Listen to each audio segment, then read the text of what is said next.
untuk perluasan sebuah kota, maka harus ada perencanaan yang bagus. Karena memperluas sebuah kota, perencanaan sebuah kota tidak hanya berkembang menurut alamiah begitu saja, tapi juga dia harus direncanakan dengan baik. Istilah pada waktu itu dinamakan sebagai Geramteplan. Geramteplan itu perencanaan kota secara kasar. Itu harus punya. Itu kemudian diajukan ke Batavia, oleh sebuah komite dirapatkan, disetujui, baru anggaran itu turun.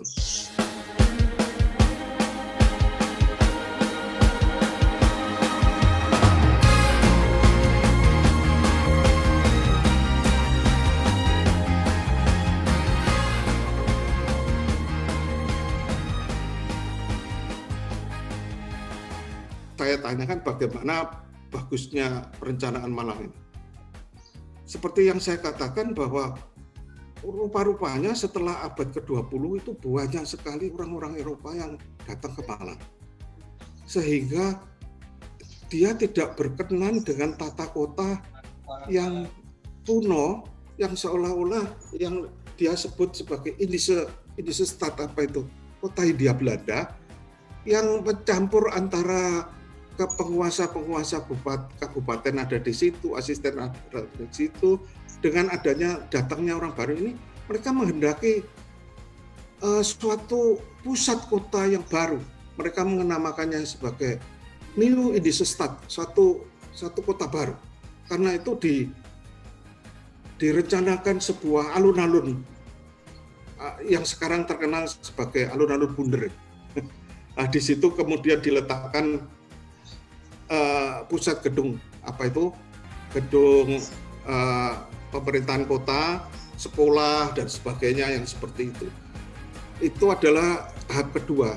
Nanti yang bagus itu adalah tahap kelima, di mana tahap kelima di sebelah timur itu yang dulu dikatakan orang sebagai Bergenburg. Bergenburg itu sebuah daerah jalan gunung-gunung.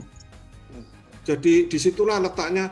Seperti bagaimanapun juga ya, kepentingan orang Eropa itu lebih diutamakan daripada yang lain, maksudnya. Karena itu disitulah letaknya perumahan-perumahan yang sangat modern dengan arsitektur yang modern itu, dengan jalan utamanya yang dinamakan sebagai Jalan Ijen. Jadi bagaimana Karsten merancang sebuah kota itu, sebuah daerah dikembangkan, itu pasti ada jalan utamanya. Jalan utamanya kalau besar itu disebut sebagai dulu standar DS Stad Forming Ordnance SVV itu adalah boulevard, jadi jalan yang besar. Kemudian bangun lagi, ada jalan yang besar. Kota itu jalan besar ini harus dihubungkan satu sama lain sehingga merupakan satu jalinan perencanaan kota yang bagus sekali. Seperti yang saya katakan, pada lebih dari tahun 1937 maka lengkaplah perkembangan dari Bauplan perencanaan kota dari 1 sampai ke 7. Ternyata direncanakan dengan sangat bagus dan sangat baik. Peraturan-peraturan standarisasi, bahkan dikatakan oleh Karsten salah satu kota yang sudah punya peraturan dan tata kota yang terbaik di Indonesia, di Hindia Belanda pada waktu itu. Karena demikian rapinya, bahwa Karsten bagaimana pengeterapan di SVV itu adalah lebar jalan, hierarki jalan dan sebagainya. Sebelum diundang-undangkan, Malang sudah mengeterapkan hal seperti itu. Jadi peraturan-peraturan semuanya sudah cukup lengkap untuk diterapkan di Kota Malang. Karena itu Malang diajukan di pameran kemarin sebagai salah satu kota kolonial yang paling maju di antara kota-kota di dunia. Bahkan ada julukan Malang Paris van Java, katanya. Ada kota Parisnya Pulau Jawa, katanya. Kayak Malang sebagai kebunnya Jawa, maka Malang sebagai Paris van Java.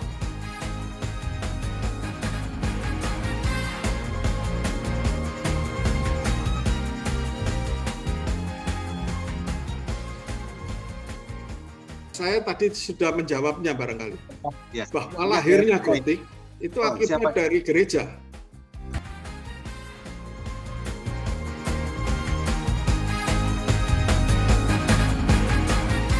Tentang bangunan-bangunan kuno yang ada di sekitar alun-alun, memang harus diakui bahwa dengan modernisasi setelah tahun 1900, banyak bangunan-bangunan di sekitar alun-alun itu dirobohkan. Itu harus diakui. Bahwa seperti tadi dikatakan bahwa di sebelah selatan atau tenggara dari alun-alun itu dulu ada sekolah Holland Sinise School, itu juga dirobohkan. Kemudian bahkan kabupaten yang kuno sekarang sudah dirobohkan jadi gedung bertingkat itu dan sebagainya. Jadi sistem pembangunan pada waktu itu memang tidak mengharuskan seperti bangunan A ini adalah satu bangunan cagar budaya, maka dia harus dipertahankan sebagai bagian dari sejarah Kota Malang. Kalau sekarang banyak konsep-konsep yang seperti itu. Tapi pada waktu itu peraturan masih belum seperti itu. Kota Madya Malang saja, pemerintah Kota Malang saja baru dibentuk pada tahun 1914 dengan dinas-dinasnya itu. Jadi peraturan-peraturan itu masih belum ada pada waktu itu. Jadi ya semacam apa ya? Kalau orang punya apalagi penguasa punya kepentingan, ini rasanya gedung ini harus dirobohkan, ya dirobohkan saja. Kecuali sekali lagi misalnya saja masjid. Meskipun masjid itu sudah menerapkan renovasi berkali-kali, tapi tidak mungkin untuk dipindah. Itu. Tapi kalau seperti dikatakan tadi, bangunan-bangunan yang lain, ya karena peraturannya belum ada. Pemerintah kota saja Malang baru terbentuk 1 April, itu masih menata kedinasan dan sebagainya. Baru tahun 1920-an baru ada peraturan-peraturan yang bisa dianut. Nah, sebelum tahun itu kan banyak sekali bangunan-bangunan kuno seperti Societate Concordia sekarang tiba-tiba jadi Sarina, kemudian penjara wanita itu kemudian berubah lagi dan gedung-gedung lain. Ya itulah konsekuensi perkembangan zaman. Pada waktu itu belum ada. Jadi wujudnya ya seperti itu. Ya seperti yang kita lihat sekarang di daerah alun-alun itu. Apalagi kira-kira tahun 1947-48 itu terjadi perang aksi polisional itu. Strategi bumi hangus. Jadi banyak sekali bangunan-bangunan Belanda pada waktu itu dirusak, kemudian gerilyanya pindah keluar kota. Dari situ banyak sekali gedung.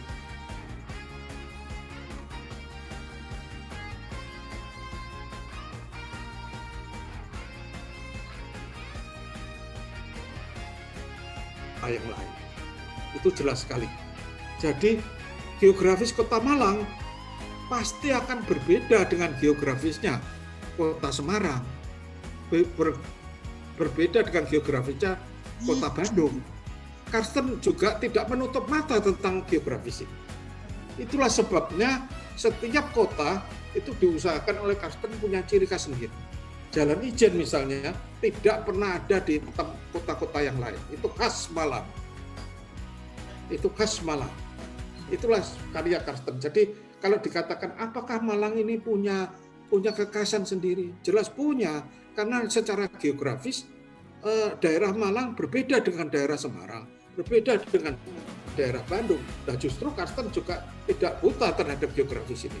Ada satu cerita bahwa pada hari-hari tertentu Karsten kalau diberi tugas itu dia jalan-jalan dulu ke seluruh kota, melihat potensi-potensi apa yang bisa dikembangkan dan potensi yang berubah.